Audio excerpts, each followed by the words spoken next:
enjoy, and actually maybe I'll help facilitate Charlotta's questions, but we're gonna hit it and cue.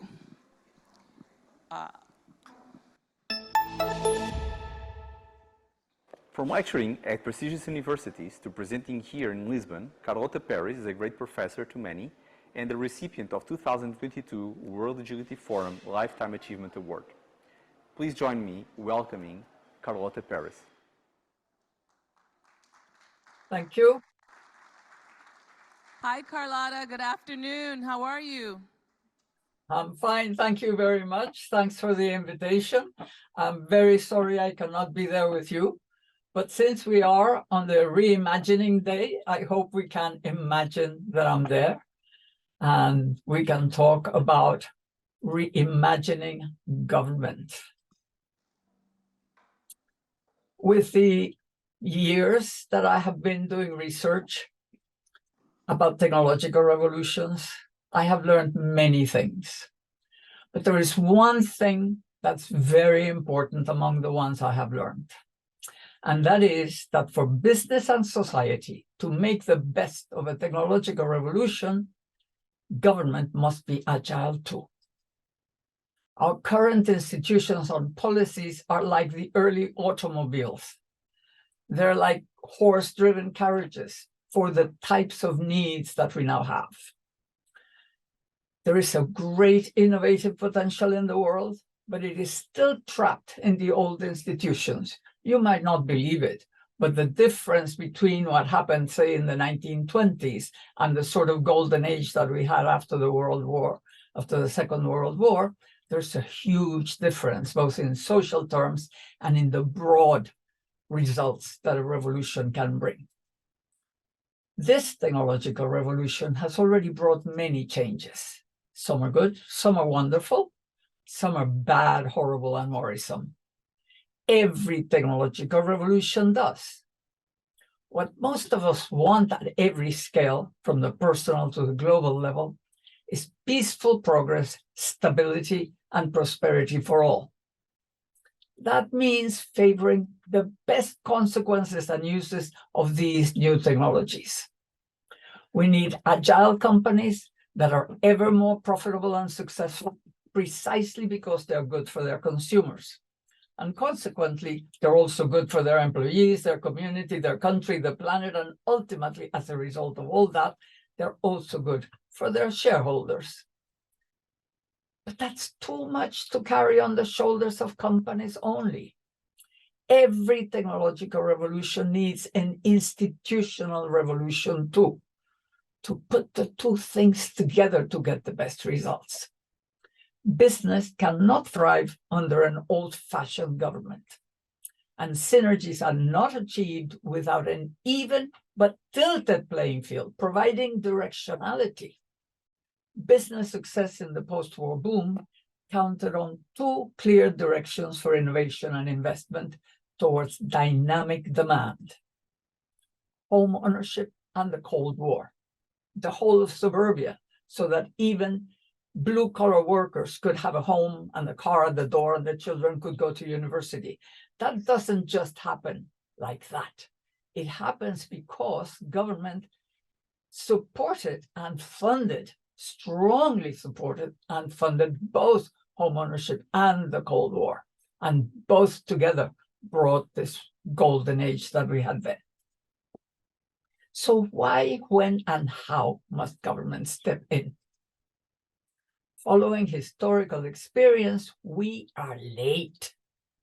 There's a regular pattern to technological revolutions that breaks the diffusion process in two widely differing periods. If we look at the deployment of technological potential, every technological revolution starts little by little, and suddenly it takes off. It goes through until it gets to maturity, and it starts stalling and not being able to give too much. There is a overlap with the previous revolution at the beginning and overlap with the next revolution at the end. And this creates all sorts of conditions that we're not going to talk about today. We're going to talk about what happens in between, how we go from the first few decades of the installation period to the last few decades, which are the deployment period. This is the turbulent times of change. The turning point in between is a very peculiar time that I will talk to you about in a little moment. So what's the installation period like? Those are the first few decades, turbulent and unequal. It's a time of creative destruction, as Schumpeter said.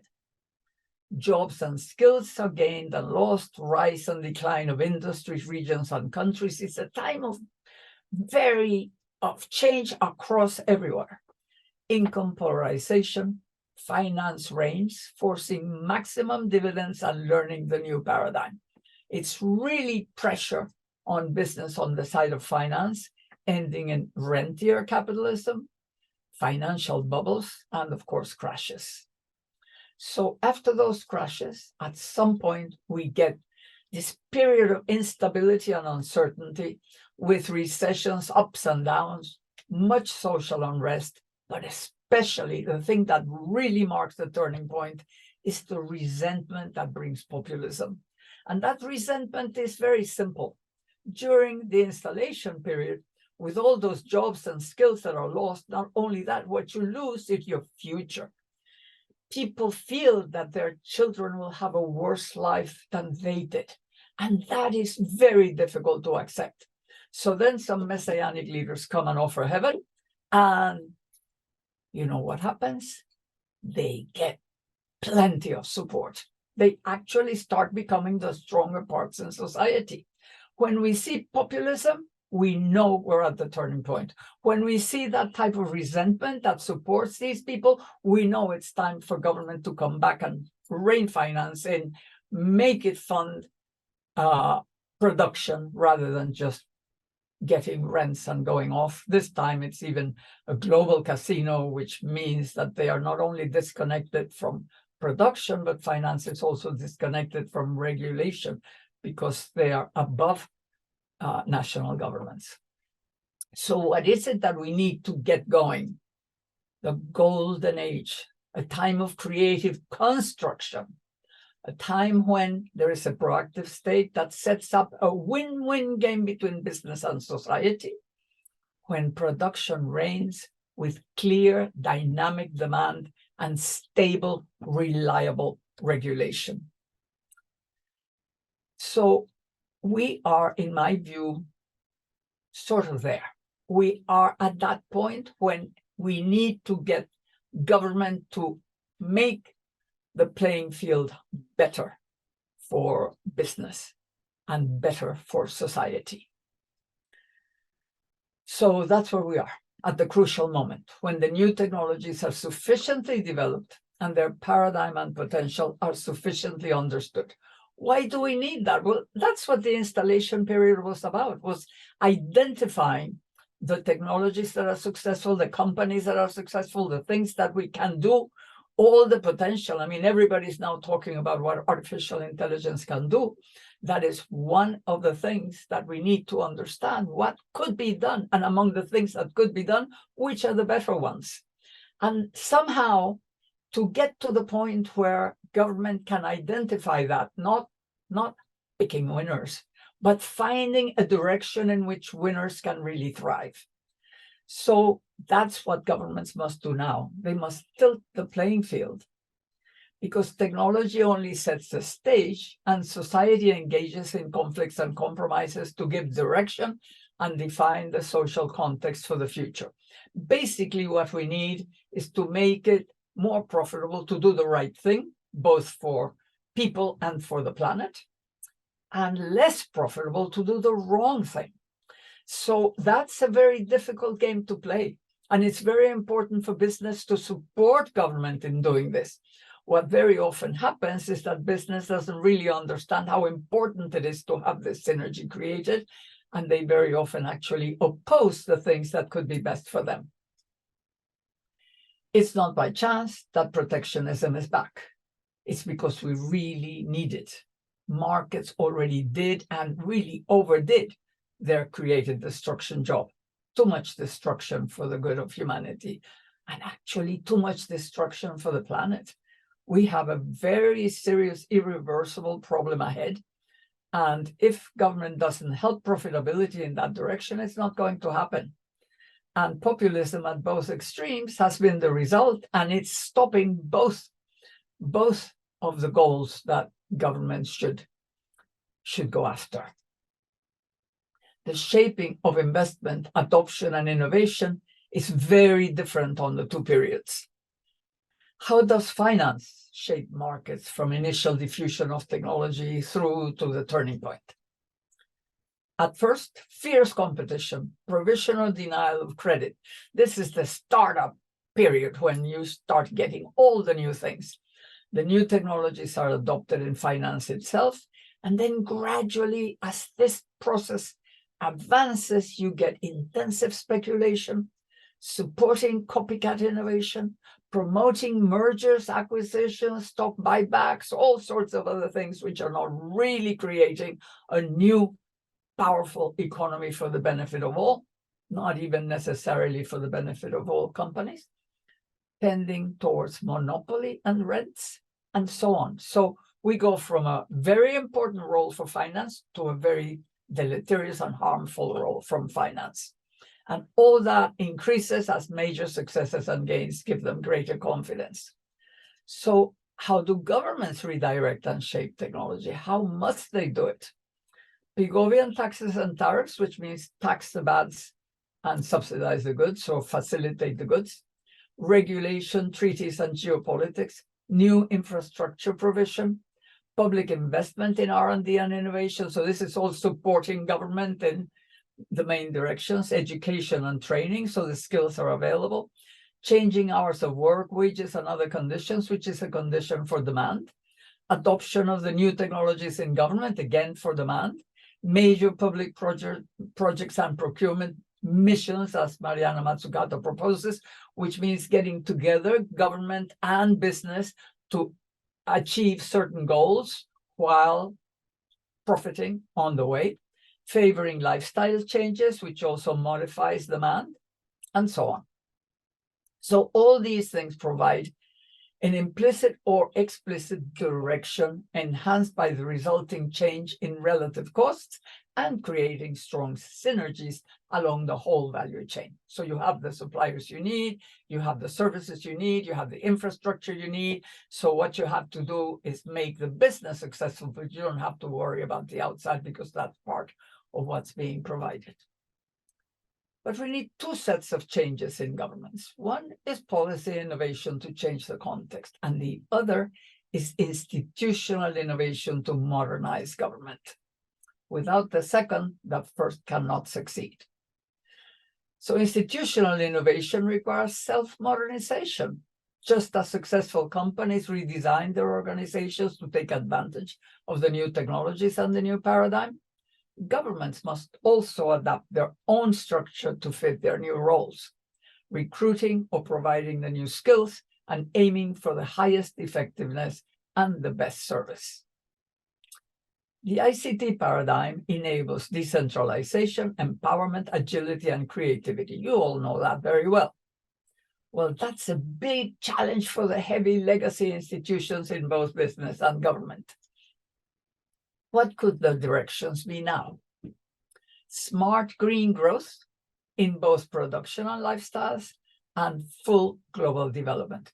Full global development is what's going to provide demand for capital goods, engineering, services of all sorts, education, luxury goods, the whole range needs, and at the same time, of course, not only do we need all that demand, but the most likely is that with the confrontation US-China or the West-China, there might be a second Cold War. Let's hope it doesn't turn into a hot war ever. But that means that friendshoring is going to be a very active thing that has to happen. And that way, the developing world will become a much more dynamic part of the world economy and a much more dynamic demand provision. So looking at some aspects of the modernization of government, what could be done? New institutional arrangements for consensus design of strategy and policy. we can no longer think of a top-down government that just says what you're going to do and that's it. We've got to create consensus mechanisms so that government can profit from the understanding that business has acquired, and so that business can profit from a government that's knowledgeable and intelligent about what really needs to be done. Put the direction of innovation at the center of growth policy and set missions, goals, general things that everybody knows in which direction you're going to go. Strengthen capabilities and organizations towards creative, flexible, agile, and knowledgeable government.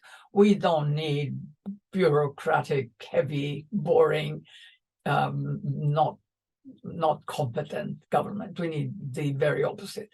Maximize devolution to empower local and city governments and encourage local strategy. That's exactly what big companies can do. The successful ones, they give groups to actually do the thinking and the acting. This is very important. We need a multi-level government. Digitize and make simple both public service provision and citizen participation. Of course, we have to make it not the heavy old bureaucratic things. Create and accept supranational institutions with enforcing power. If we don't have a supranational power, finance will never be reined in. And perhaps we would need a global financial transactions tax, which would bring with which to do the development of the developing world. Be bold about taxation and about the services provided, which has to do with what I just said.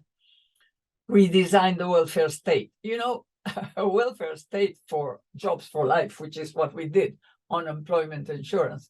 That doesn't work. We've got to change it. I think we should seriously consider universal basic income, but that's a difficult thing to do.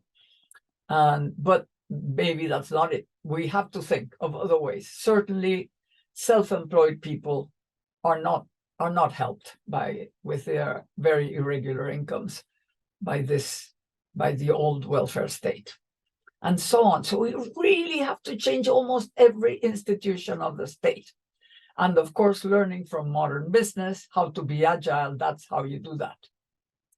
A global sustainable golden age is possible with the ICT revolution, but austerity, unfettered markets, and a minimal passive and bureaucratic state will not get us there.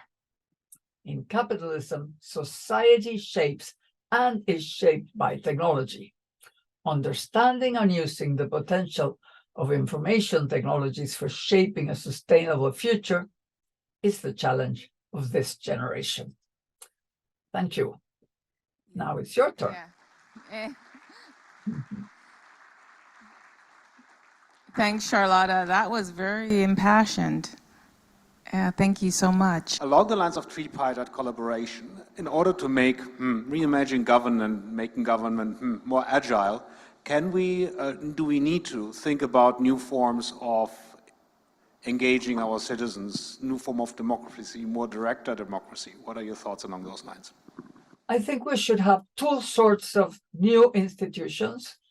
One, as you say, is to engage citizens. We have to find a way of making voting less of just a one thing where you just put a little thing in a box or you tap on some computer or something, and that's it. We've got to find a better way, not just polls. We need something which is institutionally involved in government, so that government really knows what people think, and also relates to people directly, so that they can also influence, because people are not always right. But definitely, if you don't know what people think, then you're not going to be able to help. But on the other hand, I think one of the things that's most important is for business to engage, for some institution where business sits with government, not part of business, but different parts of business sit with government. I think, we all had the horrendous experience of seeing the US Congress interview Mark Zuckerberg and ask the most incredibly ignorant questions. I mean, they knew nothing of what he was doing. You cannot regulate, you cannot even favor business if you don't understand anything. So you end up trapped by the lobbyists only, and it just becomes a situation where corruption can flourish. We need serious relations between business and government, transparent, visible to society, so that government sits like a think tank together with business for every single problem, and then decides what can happen by taking into account not just business. You also need labor unions, you also need NGOs or whatever. Anybody that's involved in this thing should be listened to in a systematic way. So somehow even our democracy, our representatives, the parliament thing, that's not enough. We've got to create other institutions that are much more, that use knowledge, that use true and experiment even. And there are historical experiences of such institutions, but we need to make it normal. Governments should not act without working with the people that are going to be affected. And that's the only way to get the people affected to actually not only accept, but be glad about what happens, because they have contributed. And therefore, they will not be trying to sort of evade, which is very much what one of the most typical attitudes is, to try to evade or to buy support. Pretty awful, both. It was really passionate.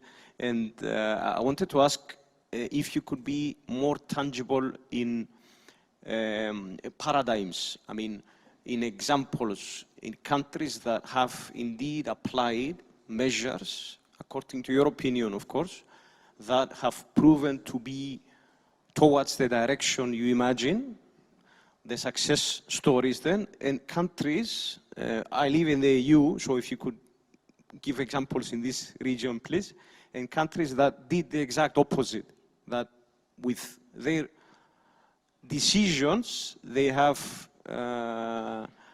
diverged their country away from the plan you describe and towards prosperity. Thank you. That's difficult.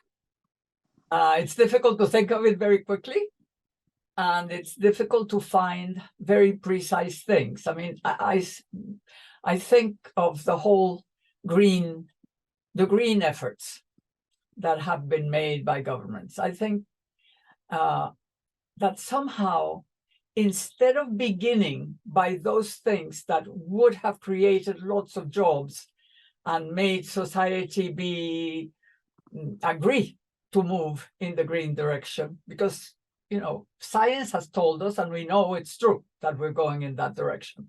But how do we do it so that it both makes profitable business, not too hard on people, job creating? Because all directions, you can always choose a direction that among the possible things you can do, you can choose the one that destroys the less jobs and creates more jobs. And there are things that have not happened, and there are things that have happened. For instance, everybody is worrying about changing to electric vehicles. Of course, at some point we have to change to electric vehicles. The problem is that electric vehicles do two things which are not fantastic. One is that they add to the grid, they add a load to the grid, which makes that you actually have more fossil fuels, because the more you do at the bottom of the grid, changing it to renewables, and you get more electric vehicles asking for more electricity that you didn't ask for before, you get more. And at the same time, it very quickly destroyed a lot of jobs in the automobile industry. And eventually, we're going to have to destroy all the automobiles that now exist. We'll have to recycle them or something. So that decision wasn't government either. It was something, it is a mixture of government and Tesla and so on. But we could have gone very strongly for housing, to do the reduction, to protect housing from energy by aislamiento. I can't remember how you say that in English. I'm sorry. Not isolation. Anyway, protecting homes. We could have had an enormous program creating thousands of jobs in improving housing, improving all the built environment to become greener. We could also have moved to a rental model, which would mean hundreds of thousands of maintenance jobs where companies rental models for all the electrical appliances. So if you have a refrigerator that lasts 80 years, you put pressure through making the importer of those consumer goods to be responsible for the whole life. The EU did something about that, making the obligation with the electrical and electronics to have to disassemble and so on. That sort of policy does make a huge difference if you can get the actual results in the greening at the same time as you create more and better jobs. But if what you do every time is to reduce the jobs, to make people have to spend money on changing things themselves without sufficient support from government, then you don't get it. So it is true that you've got to work policy by policy. You've got to study the whole range of consequences and work with the businesses that are affected. The German Energiewende, which did help in the end to make solar panels very, very cheap, also created a condition where it was China that took the business over. So it's very complex what you do, but we're in this world of experimenting both in business and in government, and to study the consequences, taking into account both the people and the planet, is a very important thing, which we might not have been doing up to now.